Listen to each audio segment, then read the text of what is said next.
और जिस तरीके के हालात बने हुए हैं उस पर सबसे बड़ी कवरेज एबीपी न्यूज पर लगातार आप देख रहे हैं। लेबनान पर इजराइल के ताबड़तोड़ हमले, हिजबुल्लाह के गढ़ में इजराइल का बड़ा हमला हुआ है। आपको बता दें जो ब्रेकिंग न्यूज है, इजराइल के हमले में बेरूत में 6 लोगों की जान चली गई। इजराइल के हमले में कई इमारतों को नुकसान पहुंचा है। तो अभी की सबसे बड़ी खबर आपको बता दें, लेबनान पर इजराइल के ताबड़तोड़ हमले और उन हमलों के बाद किस तरीके के हालात हैं, ग्राउंड जीरो से वो तस्वीरें, पल पल का हाल एबीपी न्यूज लगातार आप तक पहुंचा रहा है। बेरूत में 6 लोगों की मौत की सूचना है। इजराइल के हमले में कई इमारतें जमींदोज हो गई हैं। आप देख रहे हैं तबाही के निशान हर तरफ नजर आ रहे हैं। हिजबुल्लाह के गढ़ में इजराइल का यह बड़ा हमला। इजराइल के हमले में बेरूत में 6 लोगों की जान गई है। लेबनान ने देर रात 100 से ज्यादा रॉकेट दागे हैं। तो आप देख रहे हैं दोनों तरफ से लगातार हमले किए जा रहे हैं। इस पूरे इलाके की बात की जाए तो तनाव अपने चरम पर है। तो अभी की ये बड़ी खबर, ब्रेकिंग न्यूज, लेबनान पर इजराइल के ताबड़तोड़ हमले। हमारे सहयोगी जगविंदर पटियाल वहीं पर मौजूद हैं ग्राउंड जीरो से, यानी युद्ध क्षेत्र से। आपको दिखाते हैं उनकी एक खास रिपोर्ट। और इस बिल्डिंग को जमींदोज कर दिया गया है। आप ये देख सकते हैं कि यहाँ पर जहाँ पर पूरी बिल्डिंग को गिराया गया है, उसके बाद नसरल्ला की तस्वीर वहाँ ऊपर लगा दी गई है और पूरे झंडे लगे हुए हैं। ये वही इलाका है जहाँ पर हिजबुल्लाह के सपोर्टर रहते हैं और इन एयर स्ट्राइक के बाद हिजबुल्लाह के अंदर अलग तरह का तनाव है।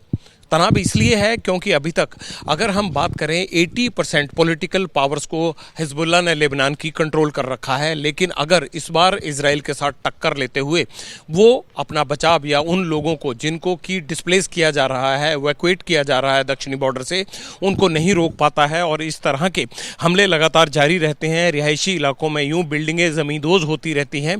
तो इन इलाकों में जो प्रेशर हिजबुल्लाह के ऊपर है, लोगों का जो उनके ऊपर भरोसा है वो उठ जाएगा। और एयर स्ट्राइक से कैसे बचना है, इवैक्यूएशन से कैसे बचना है, इसको लेकर अब हिजबुल्लाह तनाव में आ गया है। क्योंकि अमेरिका की सपोर्ट मिलने के बाद एक के बाद एक इजराइल ने उन तमाम रिहायशी इलाकों में हमले तेज कर दिए हैं, एयर स्ट्राइक तेज कर दिए हैं, जहां पर हिजबुल्लाह, उनके सपोर्टर या फिर नसरल्लाह के कमांडर और तमाम चीज़ें रहते हैं। ये पूरी डिस्ट्रक्शन की तस्वीरें आप देख रहे हैं, चाहे वो दुकानें हों, चाहे बेसमेंट के एरिया बना रखे हों या फिर मल्टी स्टोरी बिल्डिंग्स हों। इन तमाम इलाकों को जिस तरह से नुकसान पहुंचाया गया इस एयर स्ट्राइक में, एक तनाव है। बेरूत की राजधानी तक इजराइल के हमले पहुंच गए हैं।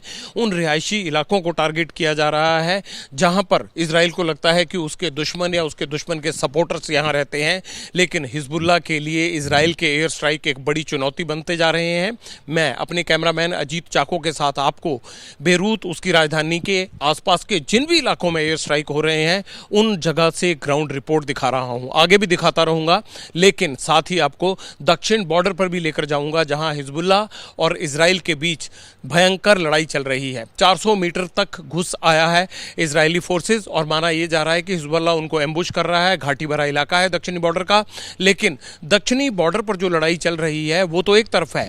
जो एयर स्ट्राइक इजराइल कर रहा है उससे अब राजधानी बेरूत और उसके आसपास के इलाकों में ना सिर्फ सन्नाटा है, ना सिर्फ उनको खाली करवाया जा रहा है, बल्कि जो शहरी आबादी है उसे भी अपने घरों से बाहर रहना पड़ रहा है। और हिजबुल्लाह के लिए, लेबनान सरकार के लिए ये एक बड़ी चुनौती है कि आखिरकार कैसे 10 लाख लोगों को इवैक्यूएशन से बचाया जाए, उनको शरणार्थी कैंपों में जाने से रोका जाए। इसीलिए हिजबुल्लाह तनाव में है, लेकिन उसे रोकना, इजराइल को रोकना उसकी मजबूरी है। क्योंकि अगर वो इस बार ऐसा नहीं कर पाता है तो वो ना सिर्फ पॉलिटिकली वीक हो जाएगा, बल्कि जो भरोसा उन्होंने हिजबुल्लाह यानी पार्टी ऑफ गॉड जो नाम दिया है, रिलीजियस पार्टी को जो नाम दिया है, उसकी छवि को भी धक्का लगेगा, वो भी धूमिल होगी। लिहाजा फिलहाल जो ग्राउंड जीरो पर तस्वीरें नजर आ रही हैं, इन ग्राउंड जीरो की तस्वीरों ने किस तरह से हिजबुल्लाह को हिला दिया है ये इजरायली फोर्सेस दिखाने की कोशिश कर रहे हैं और यहाँ के लोग इसको देखते हुए तनाव में है। खतरा बहुत है, हमला कहीं भी हो सकता है, एयर स्ट्राइक कहीं भी हो सकता है। लिहाजा एबीपी न्यूज ग्राउंड जीरो पर बना रहेगा। कैमरामैन अजीत चाको के साथ जगविंदर पटियाल, एबीपी न्यूज, बेरूत का दाहिद इलाका, लेबनान।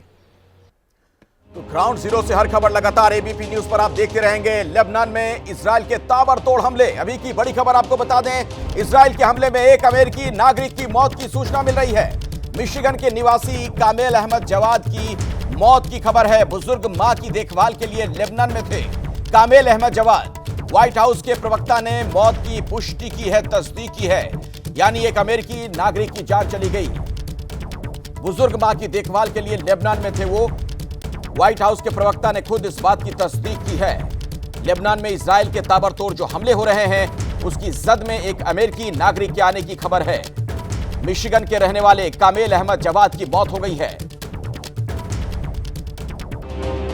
आइए इसी खबर पर पूरी जानकारी डिटेल में आप तक पहुंचाते हैं। मेरे साथ यहां स्टूडियो में जेके त्रिपाठी साहब मौजूद हैं। आप राजनीतिक रह चुके हैं।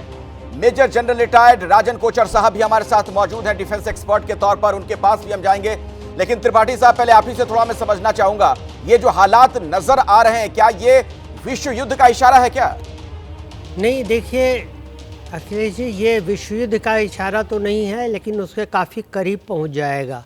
क्योंकि मुझे नहीं लगता कि इस स्थिति में आज के समय में ये विश्व युद्ध में परिवर्तित हो सकता है। क्योंकि देखिए, इस पूरे मध्य पूर्व में सिर्फ एक बार तुर्की को और एक बार सऊदी अरब के शाह फैसल को छोड़ करके और किसी ने अभी इसमें किसी ओर से, ईरान की ओर से या इजराइल की ओर से बात नहीं की है। इससे मतलब ये साफ है कि जो और स्टेक होल्डर्स हैं इस क्षेत्र में, मध्य पूर्व के, इजिप्ट हुए, सऊदी अरब हुआ, ये ओमान हुआ, कुवैत हुआ और यूएई हुआ, इन लोगों ने अभी कुछ नहीं कहा है। तो इसका मतलब ये साफ है कि इनको भी लगता है कि ये युद्ध लोकलाइज होगा, थोड़ा सा भले एक्सपेंड हो, लेकिन इतना विस्तार नहीं करेगा कि ये विश्व युद्ध हो जाए। और वैसे भी जब विश्व युद्ध हुआ था तब किसी के पास पारमाणविक शक्ति नहीं थी, एक अमेरिका के पास थी, उसने उसका इस्तेमाल करके विश्व युद्ध ख़त्म करा दिया। अब इस वक्त तो विश्व युद्ध इसलिए भी नहीं हो सकता कि ईरान के पास संभावित रूप से परमाणु शक्ति है और इजराइल के पास निश्चित ही है। नहीं, लेकिन एक बात यह भी कही जा रही है कि उसकी जो परमाणु शक्ति है उसको भी निशाने पर लिया जा सकता है। इसी युद्ध के बहाने अमेरिका कोशिश करेगा कि उसे खत्म कर दे, उसके परमाणु प्रतिष्ठानों को। इस पर आगे हम बातचीत करेंगे, लेकिन दरअसल एक और बड़ी खबर आ गई है। एबीपी न्यूज लेबनान की राजधानी बेरूत के पास पहुंचा। ये वो इलाका है जहां इजराइल के हिजबुल्लाह के ठिकानों पर एयर स्ट्राइक हुई है। इजराइल का यह हमला कितना भीषण था, कैसे रिहायशी इलाकों में बारूदी विस्फोट के बाद खौफनाक मंजर दिखा है, युद्ध क्षेत्र से हमारे सहयोगी जगविंदर पटियाल की ये एक्सक्लूसिव रिपोर्ट आपको दिखाते हैं। एबीपी न्यूज पर वॉर जोन से सीधी तस्वीरें जगविंदर पटियाल के जरिए आप देख रहे हैं। मेरे सहयोगी कैमरामैन अजीत चाको मेरे साथ वॉर जोन से ग्राउंड रिपोर्टिंग आपको लूहूबहू दिखा रहे हैं कि किस तरह से इजराइल और लेबनान के बीच में जो युद्ध चल रहा है, उस युद्ध की ये तस्वीर बेरूत की दहलीज तक पहुंच गई है। ये एक भीड़भाड़ वाला इलाका है, रिहायशी इलाका है, और इसमें यहाँ पर इजराइल ने स्ट्राइक करके देखिए कितनी बड़ी तबाही की तस्वीर लिखी है। हिजबुल्लाह और इजरायली फोर्सेस के बीच में जिस तरह से युद्ध चल रहा है, उसके बाद देखिए ये पूरी बिल्डिंग को कैसे तहस नहस कर दिया गया है। ये तस्वीरें हम सीधी आपको बेरूत से दिखा रहे हैं। इस पूरे रिहायशी इलाके को खाली करने के लिए कह दिया गया है यहाँ की मिलिट्री की तरफ से, लेकिन इस स्ट्राइक के बाद लोगों की आंख खुलती उससे पहले ये बिल्डिंग का निकलता हुआ धुआं और ये तमाम चीज़ें आप देख सकते हैं। और इस पूरे इलाके को इसलिए डेंजर जोन डिक्लेयर किया गया है क्योंकि ऐसा लगता है कि इजराइल ने इसकी मैपिंग की हुई है और यहाँ पर दोबारा हमला किया जा सकता है। एयर स्ट्राइक इस रिहायशी इलाके में हो सकता है। अभी सूरज यहाँ उगा नहीं है, लेकिन उससे पहले देखिए ये किस तरह से गाड़ियाँ हों, घर हों, ये बच्चों की आप देख सकते हैं कि किताबें नज़र आ रही हैं, ये सब कुछ मलबे के ढेर में तब्दील हो गया है। ये देखिए, ये किसी के अकाउंट्स की बुक्स या फिर पढ़ाई लिखाई का तमाम वो काम नज़र आ रहा है। हर जगह जैसे किसी की लाइब्रेरी होती है, ये चेयर नज़र आ रही हैं। ये देखिए युद्ध किस तरह से भविष्य को तबाह कर देता है, वो तस्वीरें आप एबीपी न्यूज़ पर देख रहे हैं। ये देखिए रिहायशी इलाका, इन गाड़ियों की हालत देखिए क्या कर दी गई है। जहां भी देखो तबाही की तस्वीर नजर आ रही है। ये कोई छोटा मोटा हमला नहीं था इजराइल की तरफ से, ये एक बड़ा हमला किया गया है। और इस हमले में कैसे लोगों के आशियाने, उनके बिजनेस तबाह हो गए हैं, उसकी तस्वीरें आपको ये दिखा रहे हैं। चंद मिनट पहले बेरूत की राजधानी, चंद मिनट पहले बेरूत राजधानी के पास ये हमला हुआ है और इस हमले की तस्वीर पूरे लेबनान को हैरान करने वाली है। देखिए पूरी की पूरी बिल्डिंग को, अब ये इस बारे में अभी खबर नहीं है कि आखिरकार इस बिल्डिंग में ऐसा क्या था जिसमें यह हमला किया गया है। इसमें कितने लोग थे अंदर, कितने लोगों की जान गई है, क्या मलबे के अंदर अभी भी बच्चे, महिलाएं या फिर दूसरे लोग यहाँ पर छुपे हुए थे या रह रहे थे, उनकी जान को हानि हुई है, इस बारे में कोई भी चीज़ अभी क्लियर नहीं हो पाई है। लेकिन तबाही की एक बड़ी तस्वीर यहाँ सूरज ढलने से पहले देखने को नज़र आ रही है। आप देख सकते हैं कि पुलिस की गाड़ियाँ यहाँ पहुँचने लगी हैं और ये गाड़ियाँ, आप देखिए, इस हमले की तस्वीर को देखते हुए यहाँ पर अब सतर्कता बढ़ा दी गई है और हमें भी ये कहा जा रहा है कि इस इलाके को खाली कर दिया जाए, ऐसा ना हो कि एक और अटैक यहाँ पर दोबारा से कर दिया जाए। लिहाजा इस पूरी तबाही की तस्वीर को लेकर अब हिजबुल्लाह या फिर लेबनान का रिएक्शन आता है, ये देखने वाली बड़ी बात होगी।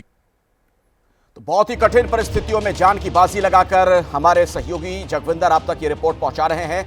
लेबनान पर हमले पर संयुक्त राष्ट्र का बयान भी सामने आया है। लेबनान में हिंसा रुके, संयुक्त राष्ट्र महासचिव ने यह बात कही है। हालांकि उनकी कही बात का कितना असर होगा ये देखना होगा। बार बार यूनाइटेड नेशंस की तरफ से यह अपील की जाती रही है, लेकिन आप देख रहे हैं किस तरीके से हालात बद से बदतर होते जा रहे हैं। लेबनान पर हमले पर संयुक्त राष्ट्र का यह बयान सामने आया है कि यह हिंसा रुकनी चाहिए, यह संयुक्त राष्ट्र के महासचिव ने बात कही है।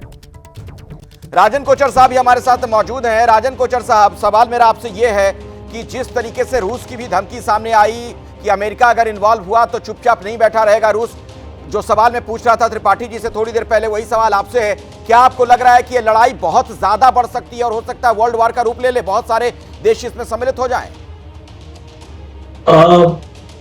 अखिलेश जी, बहुत अच्छा आपका सवाल है, क्योंकि एस्केलेशन लैडर पर ये अभी नेक्स्ट लेवल पे ये लड़ाई पहुंच चुकी है और एक फाइनल लेवल हम जिसको वॉर बोलते हैं, जब एक देश अपनी पूरी ताकत दूसरे अपने प्रतिद्वंदी के अगेंस्ट लगाता है तो एक वॉर लाइक सिचुएशन हम बोलते हैं।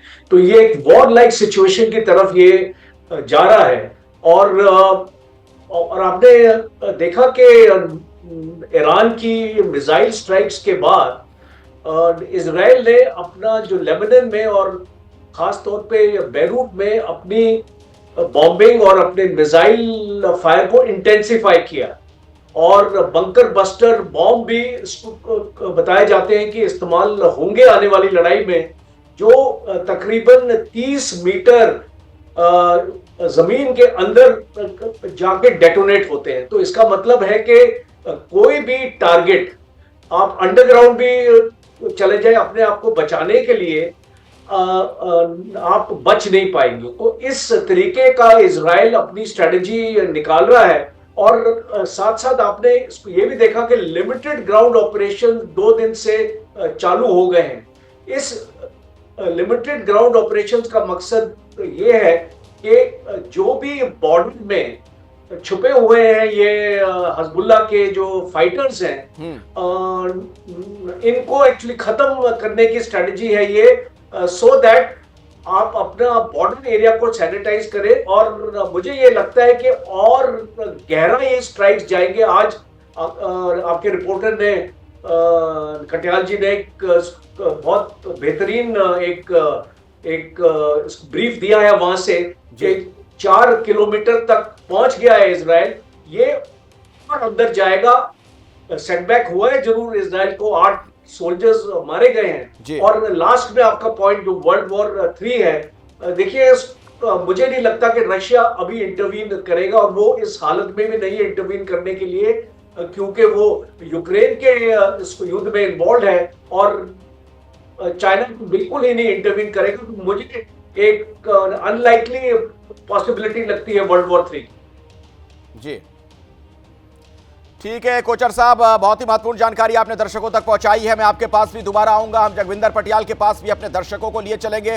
बेरूत के पास दाही इलाके में इजराइल ने हिजबुल्लाह के ठिकानों पर बम बरसाए हैं। बड़ी खबर आपको बता दें, रिहायशी इलाके में बमबारी के बाद न सिर्फ बिल्डिंगें मलबों में तब्दील हो गई, बल्कि मौके पर आग भी लग गई। तबाही की डराने वाली तस्वीरें हैं ये। एबीपी न्यूज हिजबुल्लाह पर इजरायली हमले की हर तस्वीर आपको दिखा रहा है। बेरूत के पास युद्ध क्षेत्र से आपको दिखाते हैं जगविंदर पटियाल की ये एक्सक्लूसिव रिपोर्ट। लेबनान की राजधानी बेरूत के पास इजरायली फोर्सेस ने एक बड़ा एयर स्ट्राइक किया है। मेरे पीछे आप तस्वीरें देख रहे हैं बेरूत के राजधानी के पास उस इलाके की जो एक रिहायशी इलाका था, लेकिन इस इलाके की पूरी बिल्डिंग को जमींदोज कर दिया गया है। और ये सुबह सवेरे आज जब लोग सो रहे थे तब ये हमला हुआ। इस हमले में कितने लोगों की जान गई है अभी तक ये पता नहीं लग पाया है, लेकिन बिल्डिंग के आसपास अभी भी आग की लपटें आप देख सकते हैं। और ये आग उस हमले की, उस तबाही की निशानी है जो इजराइल की तरफ से दी गई है। हिजबुल्लाह और लेबनानी फोर्सेस ने पूरे इलाके को खाली करने का आदेश दिया है। इस इलाके को पूरी तरह से खाली करने के लिए कह दिया गया है और ये कहा गया है कि इस इलाके को तुरंत बंद करें। रात के अंधेरे में इजराइल के इतने बड़े एयर स्ट्राइक के बाद बेरूत राजधानी में तनाव, घबराहट और डर फैला हुआ है। ये पुलिस की गाड़ियां हमारे आने के बाद पहुंच रही हैं। आप देख रहे हैं जब हम यहां इस साइट पर पहुंचे हैं तो कोई भी गाड़ी नहीं थी पुलिस की। पीछे देखिए आप किस तरह से धुआं निकल रहा है और इन गाड़ियों को कितना नुकसान हुआ है। पूरी की पूरी बिल्डिंग को जमींदोज कर दिया गया है। इस बिल्डिंग में क्या था, क्यों इस बिल्डिंग को निशाना बनाया गया, इस बारे में कुछ भी तस्वीर साफ नहीं है। लेकिन देखिए बाजार हो, घर हो, ये सारी तस्वीर साफ करती है कि इजराइल ने ये पिन पॉइंटेड अटैक किया है। यहाँ पर डिजास्टर मैनेजमेंट के जो लोग पहुँचे हैं, लोग जो उठ रहे हैं, देखिए वो किस तरह से वीडियो बना रहे हैं, हैरान हैं। इनकी गाड़ी को नुकसान पहुँचा है, इनकी दुकान को नुकसान पहुँचा है। ये सामने देखिए जिम्नेजियम था, जिम्नेजियम के पूरे शीशे और पूरी बिल्डिंग के परखच्चे उड़ गए हैं। और यही तस्वीर जो ऊपर धुआं उड़ रहा है, जिस तरह से ये धुआं उठ रहा है, इस तस्वीर को दर्शाता है कि जब यहाँ लोग रह रहे होंगे, सो रहे होंगे या रात को नींद में होंगे, कितना बड़ा हमला हुआ है। यहाँ पर बहुत सारे एजुकेशनल इंस्टीट्यूट हैं और बहुत सारी ऐसी इस्टेब्लिशमेंट हैं जहाँ पर लोग आकर अपना कामकाज करते थे। कई एंटरप्राइजेस के ऑफिसेज हम देख रहे हैं और इस पूरी तस्वीर को लोग जब उठ रहे हैं तो वो इस बात से हैरान है कि आखिरकार बेरूत की दहलीज पर इतना बड़ा ये हमला हुआ कैसे। और वो धुआं बिल्डिंग के अभी भी निकल रहा है। डिजास्टर मैनेजमेंट के लोग अभी पूरे मलबे को निकालने के लिए पहुंचे हुए हैं। जिस तरह से शहर के बीचों बीच हमला किया गया है, ये सायरन बज रहे हैं, इससे एक बात तो सीधी साफ हो सकती है कि लेबनान में इजराइल ने जो एयर स्ट्राइक शुरू किए हैं उसमें कोई भी रिहायशी इलाका भी अब सुरक्षित नहीं है। हमने बहुत सारी जगह यहाँ पर पहुँचने के बाद से देखी हैं, लेकिन कोई अंदाज़ा भी नहीं लगा सकता कि एक ऐसी जगह पर यह धमाका हो सकता है। और अभी की बड़ी खबर आपको बता दें, खाड़ी देशों ने लेबनान को समर्थन दिया है। दोहा में खाड़ी सहयोग परिषद की बैठक हुई और वहीं से यह बड़ी जानकारी निकलकर सामने आ रही है। बैठक के बाद लेबनान के लिए समर्थन का ऐलान किया गया है। आपको बता दें कि इस बैठक में बहरीन, कुवैत, ओमान, कतर ये तमाम देश शामिल, सऊदी अरब और संयुक्त अरब अमीरात भी शामिल हुए। गाजा में युद्ध विराम और बंधकों की रिहाई की मांग भी की गई है।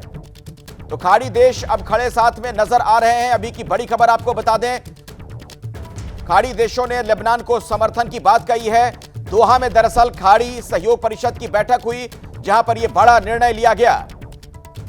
बैठक के बाद लेबनान के लिए समर्थन का ऐलान कर दिया गया है। आपको यह भी बता दें कि इस बैठक में बहरीन से लेकर कुवैत, ओमान, कतर सभी शामिल थे।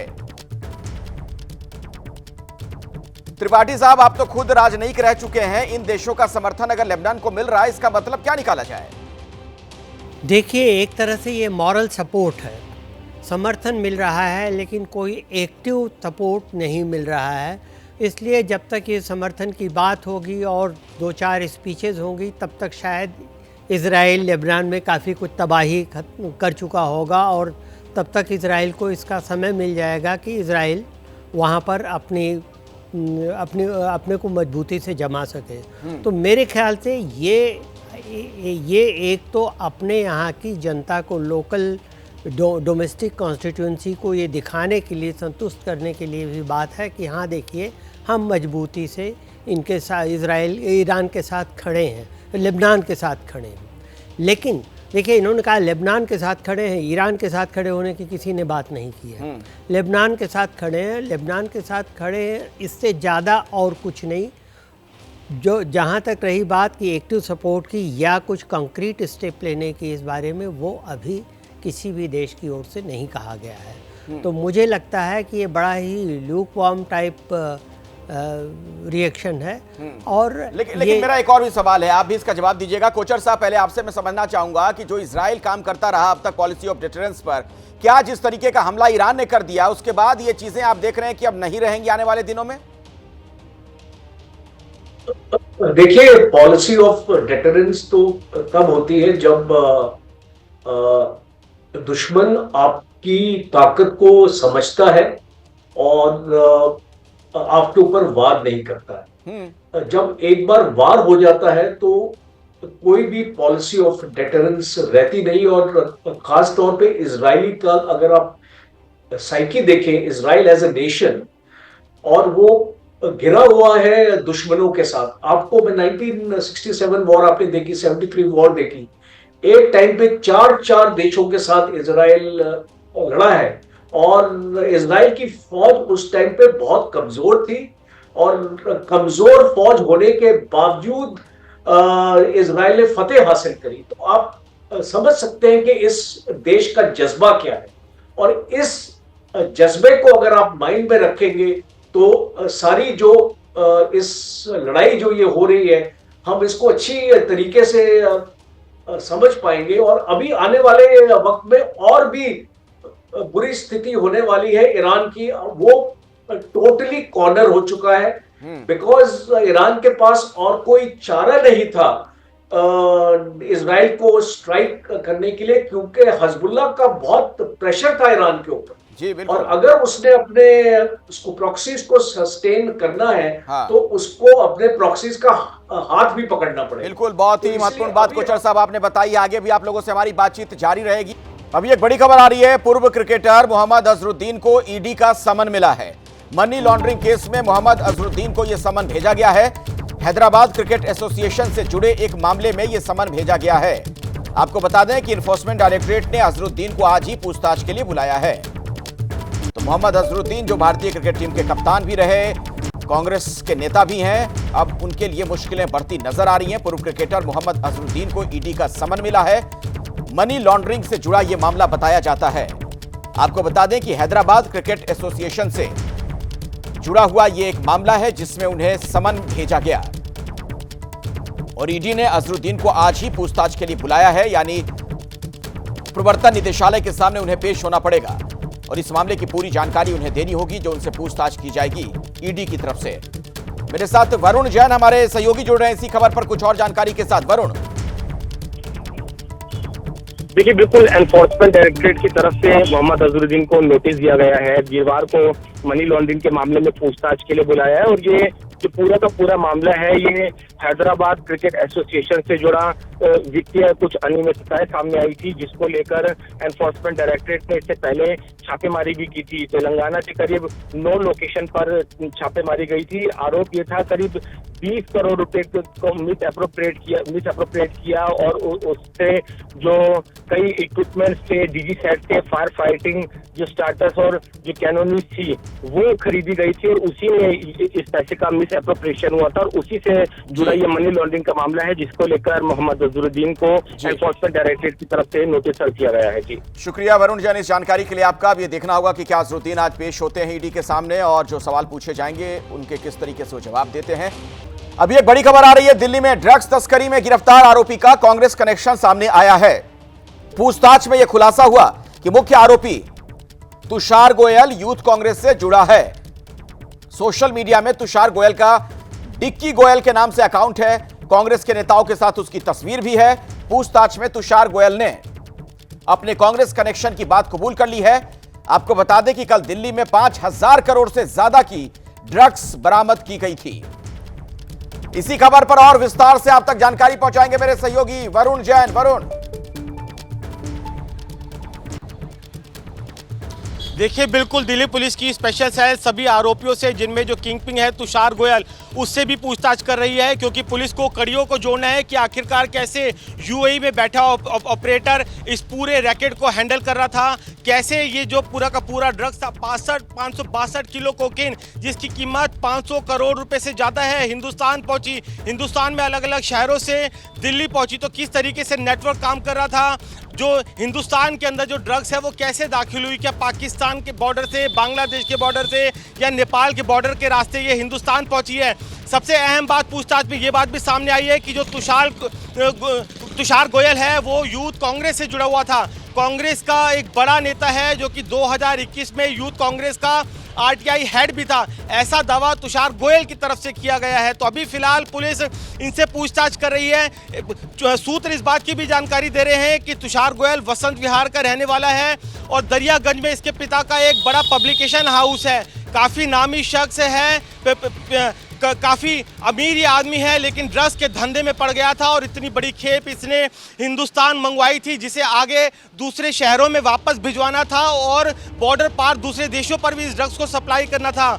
क्या इस ड्रग्स के पैसे का इस्तेमाल नार्को टेररिज्म के लिए होना था? अभी तक की तफ्तीश में ये सामने नहीं आया है, लेकिन कल दिल्ली पुलिस के स्पेशल सेल के डीसीपी ने साफ किया है कि नार्को टेरर एंगल पर भी इस पूरे मामले की जांच चल रही है। तो कहीं ना कहीं यूथ कांग्रेस के एक नेता का जो नाम है ड्रग्स के साथ जुड़ा और ड्रग्स के इस कारोबार के साथ नार्को टेरर का जो एंगल है, पुलिस उसकी भी इस पूरे मामले के अंदर अब जांच कर रही है। जी बहुत बहुत धन्यवाद वरुण जैन इस जानकारी के लिए आपका।